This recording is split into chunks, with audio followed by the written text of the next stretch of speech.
Javelins, freelancers, ladies, gentlemen, boys and girls, welcome to another update from Anthem Universe.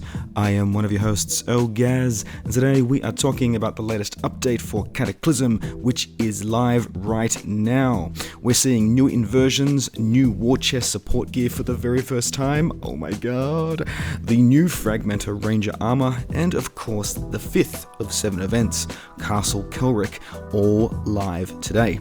So, first things first, the inversions for this week. We have two, of course. The first is the Precision Operator, which is snipers and marksman rifles dealing increased damage, and number 2, Immunity Pack, which is ammo pickups granting brief immunity to damage. In short, equip your snipers and your marksman rifles for your maximum damage, and of course, no matter how well geared your javelin is, make sure you get those ammo pickups to maximize your damage. Number 2, Warchests for this week. Now of course we will continue the same melee weapon Warchest from last week. That is becoming a bit of a going concern, but that is certainly the first part of the Warchest. And now the most important part of this though is the second support gear chests are finally here. For the first time you'll be able to leverage a masterwork or legendary support item, which is perfect for that sexy legendary build. Now as per last week, you'll purchase a war chest using your earned crystals as per the plan in the seasonal store.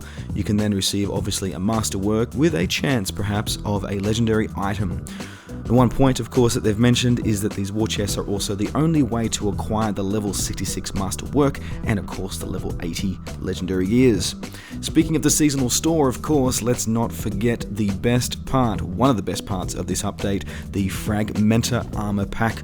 Glorious Ranger. I would think this and the Interceptor are probably my two favorite. Of course, the Interceptor is yet to come. I suspect that'll be dropping next week, but we'll wait to see when that comes. But for now, we have the beautiful Ranger Fragmenter, something very special. And of course, along with those, we have a series of wraps, paints, graphics, and decals, all of which I'll place up on the screen here.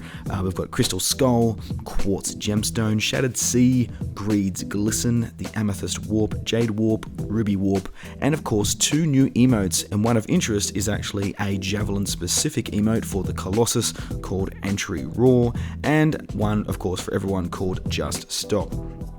Now, last but certainly not least is the new event area. So this week, the 5th of 7 events is going live in the Cataclysm, and it's exciting to see that it is finally time to hit the castle. Now, Castle Kelrik, as you may know, is located in the New Dawn district, and no doubt in your hunting around the Cataclysm to this point, you've probably flown through it many a times. I know I certainly have, in order to get to those beautiful, lovely, juicy time runes, in order to get out to the other side of the Grab It King mission. And well, now's your chance to go all medieval on the Dominion. So the way it works is quite simple. In Castle Kelrik there are 3 stages.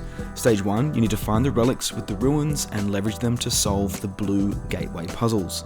Number 2, you activate the 4 pedestals within the gateways, and number 3, solve the final bandstand puzzle to destroy the crystal barrier and finally get on to the final mission against Vara. Now the trick to the event is that all the pedestals are actually hidden behind blue gateways. Now each gateway can be unlocked by locating a starting orb, which you then use to activate certain symbols that you'll find laying within the ruins.